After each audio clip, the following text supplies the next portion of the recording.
नमस्कार। एक बार फिर से स्वागत है आपका हमारे यूट्यूब चैनल अल्केमिस्ट पे। तो कल अपन ने क्या पढ़ा था? कल अपन ने पढ़ा था कि ठोस क्या होते हैं, ठोस क्या होते हैं, ठोस कठोर क्यों होते हैं, ठीक है। उनके अवयवी कण है वो कौन कौन होते हैं, 3-4 अवयवी कण होते हैं। कौन कौन से? या तो एटम्स परमाणु हो सकता है, या आयन हो सकता है, या अणु हो सकता है, ठीक है। यहां तक बात की थी। उसके बाद में था कि वो कठोर क्यों होते हैं, क्योंकि उनके मध्य की जो अंतराणिक दूरियां होती है वो कम होती है, और उनमें जो अंतराणिक आकर्षण बल होता है वो क्या होता है, प्रबल होता है। इस वजह से वो क्या होते हैं, कठोर होते हैं। और अपन ने क्या, इनके अरेंजमेंट के आधार पर इनको कितने भागों में डिवाइड किया था, इसको अपन ने इनका वो देखा था कि भाई ये 2 प्रकार के होते हैं, क्रिस्टलीय और अक्रिस्टलीय के अंदर डिवाइड किया था। फिर अब अपन ने क्या किया था, क्रिस्टलीय के देखे थे और अक्रिस्टलीय का डिफरेंस देखे थे, ठीक है। फिर उनके एग्जाम्पल्स की बात भी थी। अब बात करते हैं आणविक बलों के आधार पर। देखो, अब जो बात करने वाले हैं, पहले किसके आधार पे था, पहले वाला। अब हम पढ़ने वाले हैं सेकंड टाइप। कौन सा? अंतरा आणविक बलों के आधार पर ठोसों का वर्गीकरण। किसके आधार पर? अंतरा आणविक बलों के आधार पर, बलों के आधार पर ठोसों का वर्गीकरण, ठीक है। तो ठोसों का वर्गीकरण कितने प्रकार से किया गया है? 4 प्रकार से किया गया है, जिसमें पहला कौन सा है, आयनिक ठोस, ठीक है। दूसरा कौन सा है, सहसंयोजी ठोस, सहसंयोजी ठोस। तीसरा कौन सा हो गया, 3 हो गया, धात्विक ठोस, धात्विक ठोस। और चौथा हो गया आणविक ठोस। तो चौथा कौन सा हो गया, आणविक ठोस, ठीक है। अब इनमें पढ़ते हैं, इनको लाइन से पढ़ेंगे। सबसे पहले पढ़ेंगे अपन आयनिक ठोस। कौन सा पढ़ेंगे? आयनिक ठोस पढ़ेंगे, ठीक है। तो मैं देखो आयनिक ठोस स्टार्ट करते हैं अपन। जो आयनिक ठोस होते हैं, ये जो आयनिक ठोस होते हैं, इनमें क्या पाया जाता है, धनायन और ऋणायन, और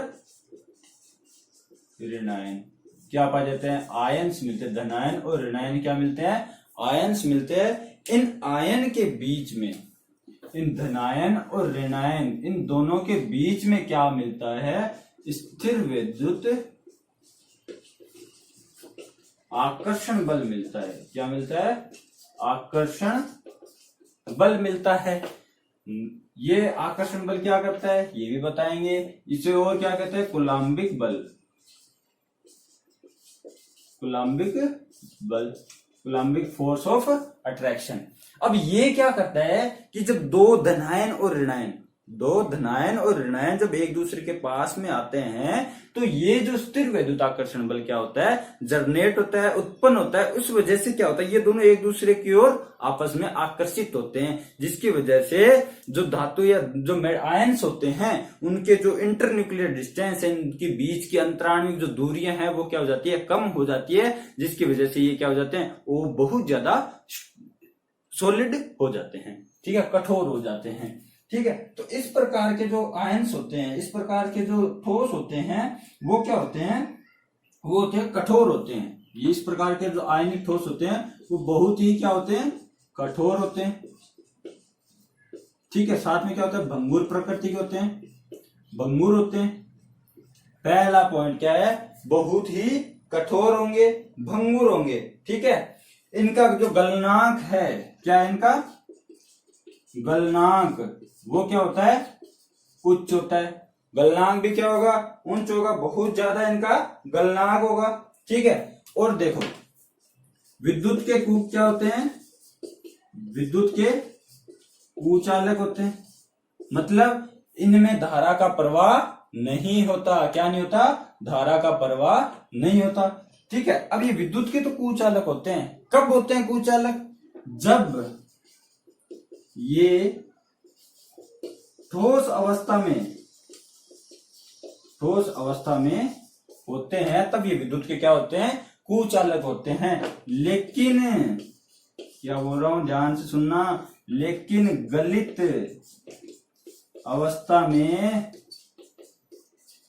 गलित अवस्था में क्या होते हैं, विद्युत के चालक होते हैं।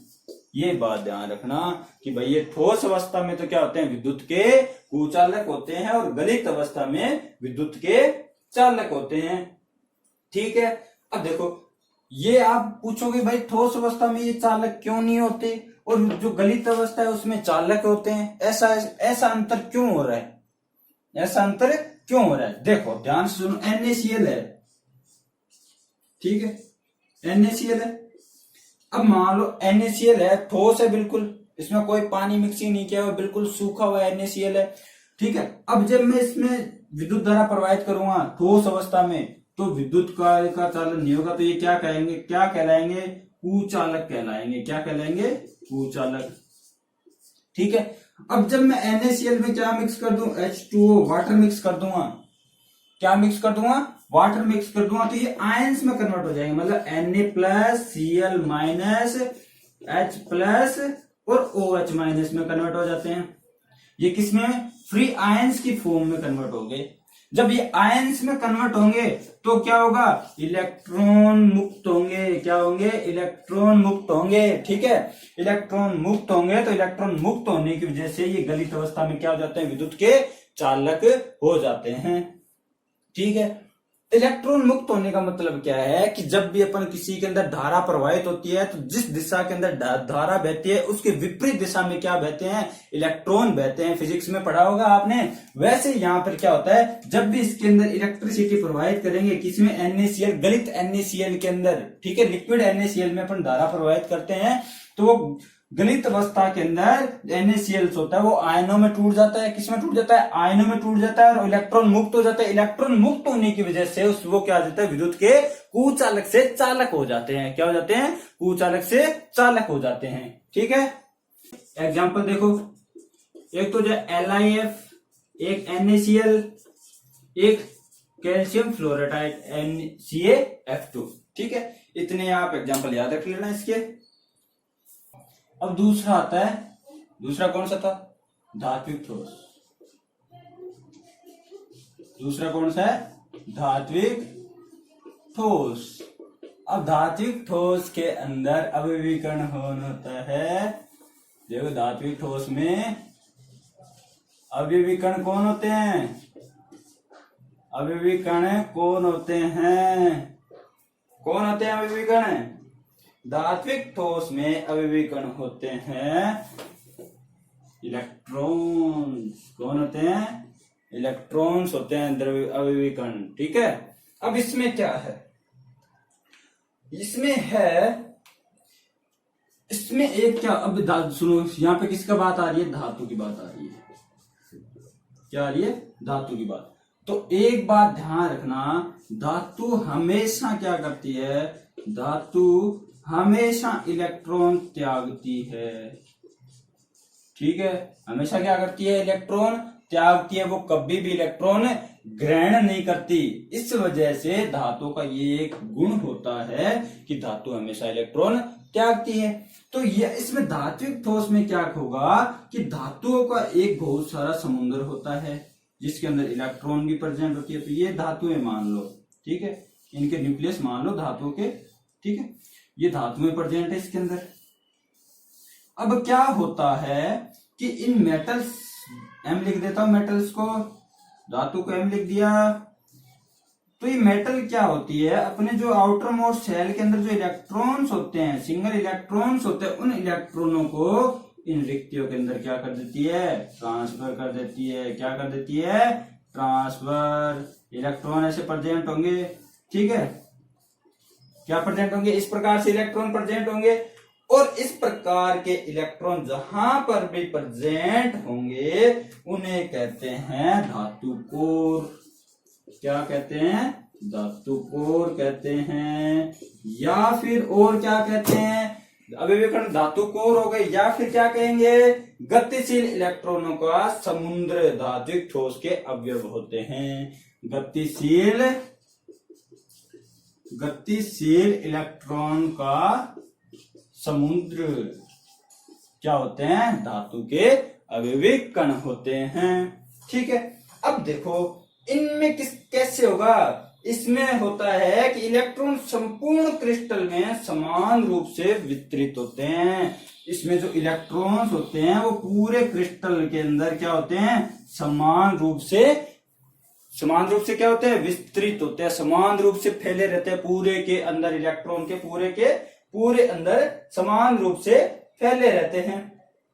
ठीक है, अब इसके बाद में क्या है? ये समान रूप से फैल गए तो अपने को बंध का कैसे पता लगेगा? ठीक है, तो इनमें क्या होता है? जो इलेक्ट्रॉन्स होते हैं वो मेटल एक दूसरे के साथ में दुर्बल आकर्षण बल या धात्विक बंध के द्वारा क्या होते हैं? आपस में बंधे रहते हैं।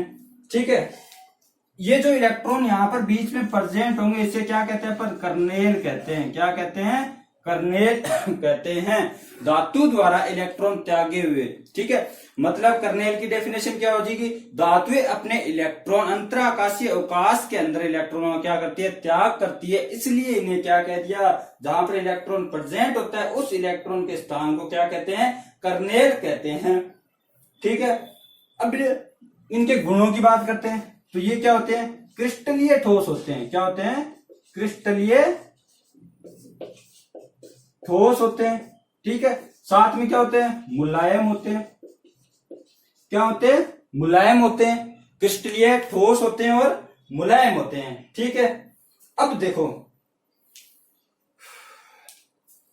इनमें क्या प्रेजेंट होता है? गतिशील इलेक्ट्रॉनों का समुद्र प्रेजेंट होता है। क्या प्रेजेंट होता है? गतिशील इलेक्ट्रॉन का समुद्र प्रेजेंट होता है। इस गतिशील इलेक्ट्रॉन के समुद्र के कारण ये क्या होते हैं? आघात वर्धनीय होते हैं। इन्हें पीट कर किसका निर्माण कर लेते हैं? अपने चादर का निर्माण कर लेते हैं। लोहा देखा है, एल्यूमिनियम देखा है, इनको क्या कहते हैं? मुलायम होते हैं। ठीक है, अब देखो कोई पूछ ले कि भाई ये आघात वर्धनीय होते हैं, मानना कि भाई हाँ होते हैं आघात वर्धनीय। ठीक है, तो ये आघात वर्धनीय क्यों होते हैं? क्या होते हैं? कुछ नहीं आता भाई, आघात वर्धनीय क्यों होते हैं? इन्हीं की चादर क्यों बनाई जा सकती है, बाकियों की क्यों नहीं बनाई जा सकती? क्योंकि इसके अंदर इलेक्ट्रॉनों का समुद्र पाया जाता है, गतिशील इलेक्ट्रॉनों का समुद्र पाया जाता है। इस वजह से क्या होता है? ये आघात वर्धनीय होते हैं। ठीक है, अब देखो इसके एग्जाम्पल कौन कौन से हो जाएंगे? इसके एग्जाम्पल हो जाएंगे, एग्जाम्पल लिखो। इसका एग्जाम्पल हो जाएगा कॉपर, ठीक है, निकेल, ठीक है, और क्या हो जाएगा? आयरन Fe, ठीक है, और जिंक हो जाएगा, गोल्ड हो जाएगा, चांदी हो जाएगा, Ag हो जाएगा। ये सारे एग्जाम्पल किसके हो जाते हैं? धातु के हो जाते हैं। ठीक है, ठीक है, अब बात करते हैं अपन 3 नंबर पे कौन आता है? सहसंयोजी ठोस की। तो इनमें जो अवयवी कण होते हैं वो कौन होते हैं? परमाणु। कौन होते हैं?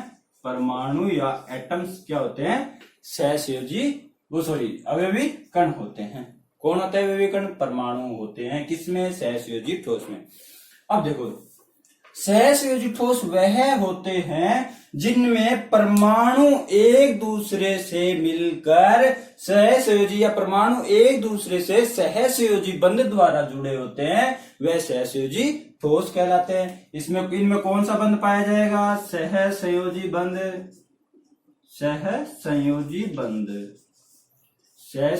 बंध मिलेगा, मतलब कोवलेंट बॉन्ड मिलेगा। अब आप पूछोगे सर सहसंयोजी बंध क्या होता है? तो मैं आपको बता देता हूं कि पहले इसकी वो सुन लो कि भाई इसकी विशेषता क्या है। सहसंयोजी गुण होते हैं वो दिशात्मक होते हैं। क्या होते हैं? दिशात्मक होते हैं। ठीक है, दिशात्मक होता है, ऐसे नहीं कि भाई इसमें किसी भी डायरेक्शन से इसको ऐड कर दिया।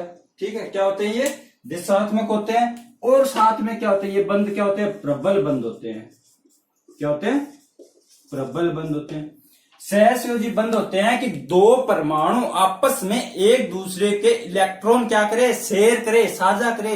इलेक्ट्रॉनों का शेयर करे, साझा करके जो बंध का निर्माण करते हैं उस बंध को क्या कहते हैं? सहसंयोजी बंध कहते हैं। मतलब सहसंयोजी बंध का मतलब हो गया कि दो परमाणु, क्या हो गया? दो परमाणु आपस में इलेक्ट्रॉन शेयर या इलेक्ट्रॉन साझा से जिस बंध का निर्माण करते हैं उसे क्या कहते हैं? सहसंयोजी बंध कहते हैं, बंध कहते हैं। ठीक है, अब सुनो, जो इस प्रकार के ठोस होंगे वो बहुत ही क्या होंगे? कठोर होंगे। ठीक है, साथ में क्या होंगे? भंगुर प्रकृति के होंगे। क्या होंगे? भंगुर प्रकृति। उनके गलनांक और क्वथनांक, भंगुर के गलनांक व क्वथनांक क्या होंगे? उच्च होंगे, हाई होंगे। ठीक है, और क्या होगा साथ में? इनकी जो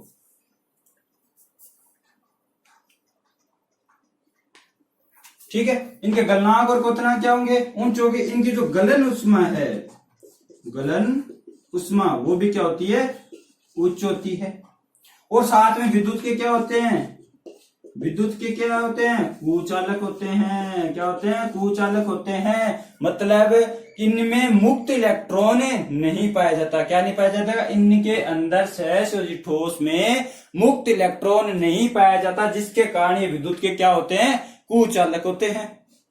अब अपन बात करते हैं कि भाई इसके एग्जाम्पल की बात करो तो दो सबसे फेवरेट एग्जाम्पल है जो आप 9th क्लास से पढ़ते आ रहे हो। एक है हीरा और एक होता है ग्रेफाइट। कौन होता है? ग्रेफाइट। अब मैं आपसे पूछूं कि भाई इन दोनों में से ज्यादा स्टेबल कौन है? हीरा और ग्रेफाइट में से ज्यादा स्थायी कौन है? तो स्थायी कौन है? ग्रेफाइट ज्यादा स्थायी है। इस बात का ध्यान रखना। हीरा कम स्थायी है। धीरे धीरे हीरा किस में कन्वर्ट हो जाता है? ग्रेफाइट में कन्वर्ट हो जाता है। क्यों? क्योंकि हर एक कोई जो भी कोई होता है ना, वो स्टेबल होना चाहता है। हम भी है तो हम भी क्या होने चाहिए? अपनी अपनी लाइफ में स्टेबल होना चाहते हैं, तो स्टेबिलिटी की तरफ जाना चाहते हैं। तो हीरा भी क्या करेगा? कुछ वर्षों या फिर हजारों वर्षों के बाद भी किसमें? ग्रेफाइट में कन्वर्ट हो जाता है। ठीक है, अब सुनो, अब ये हीरा होता है विद्युत का तो कुचालक होता है। क्या होता है? विद्युत का कुचालक होता है। लेकिन जो ग्रेफाइट होता है वो क्या होता है? सुचालक होता है। क्या होता है? ये धारा का चालन होता है ग्रेफाइट में। क्यों होता है? क्योंकि ग्रेफाइट में मुक्त इलेक्ट्रॉन प्रेजेंट होते हैं। क्या होते हैं? ग्रेफाइट में मुक्त इलेक्ट्रॉन। चलिए अब बात करते हैं सहसंयोजी ठोस के अंदर हीरा और ग्रेफाइट, दो एग्जांपल आए थे। ठीक है, अब देखो हीरा होता है ना, तो हीरे में कितने कार्बन होते हैं? एक हीरे कार्बन होता है तो कार्बन चतुष्फलक के रूप से प्रेजेंट होता है। ठीक है, उसके अंदर अरेंजमेंट होता है, तो जितने भी कार्बन होते हैं वो कार्बन एक दूसरे से क्या रहता है? चतुष्फलक के रूप से अरेंजमेंट रहता है। तो जो कार्बन होता है तो वो कितने? 4 सहसंयोजी बंध दूसरे कार्बन से इस प्रकार से बना के रहता है। किस प्रकार से? चतुष्फलक के रूप से, चतुष्फलकीय। ठीक है, चतुष्फलक के रूप से क्या रहते हैं? चारों कार्बन आपस में जुड़े रहते हैं और इनके बीच की जो बॉन्ड लेंथ होती है वो कितनी होती है? 154 पिकोमीटर होती है। क्या होते हैं? 154 पिकोमीटर होती है। इसके अंदर कार्बन के पास कितने इलेक्ट्रॉन होते हैं? आउटर मोस्ट शेल के अंदर 4 इलेक्ट्रॉन होते हैं और चारों के चारों इलेक्ट्रॉन क्या कर रहे हैं? साझा कर दूसरे कार्बन के इलेक्ट्रॉनों से साझा करके सहसंयोजक बंध का निर्माण कर रहे हैं। तो इनमें क्या मुक्त इलेक्ट्रॉन मिला? नहीं मिला। ठीक है, तो इस मुक्त इलेक्ट्रॉन नहीं मिलने के कारण ये विद्युत के क्या होते हैं? कुचालक होते हैं। क्या होते हैं? विद्युत के कुचालक होते हैं। अब इसमें डायग्राम में देखो कि ये वाला कार्बन, ये सेंटर वाला कार्बन ले लेते हैं, ये चारों कार्बन से जुड़ा हुआ है। ठीक है, कितने कार्बन से जुड़ा हुआ है? 4 कार्बन से जुड़ा हुआ है और चारों कार्बन से जुड़ा हुआ है। तो ये चारों कार्बन इस कार्बन के कंपैरिजन में क्या एक चतुष्फलकीय जालक का निर्माण कर रहे हैं। ठीक है, किसका निर्माण कर रहे हैं? देखो ये देखो, चतुष्फलकीय जालक का निर्माण नहीं कर रहे क्या? ये देखो एक चतुष्फलकीय जालक का निर्माण कर रहे हैं। ठीक है, जो देखो अब अगर जो मान लो अगर मैं हीरे को गर्म करता हूं, क्या करता हूं? गर्म करता हूं, तो वो कितना डिग्री में या किस केल्विन गर्म करूं कि वो क्या हो जाए? पिघलना स्टार्ट हो जाए। तो उसको मैं करूंगा 3843 केल्विन, लगभग 3843 केल्विन क्या करूंगा मैं? उसको गर्म करूंगा। उसके बाद में इसका क्या होगा? पिघलना स्टार्ट होगा। ठीक है, अब बात करते हैं ग्रेफाइट की। तो ग्रेफाइट होती है तो उसमें देखो कि एक कार्बन ले लेते हैं, एक कार्बन कितने कार्बन से बॉन्ड बना रहा है? एक कार्बन सिर्फ 3 कार्बन से बॉन्ड बना रहा है। ठीक है, मतलब क्या वो कहना चाहता है कि ये 4 इलेक्ट्रॉन थे कार्बन के पास, तो ये कितने में से बॉन्ड कोवेलेंट बॉन्ड बना रहा है?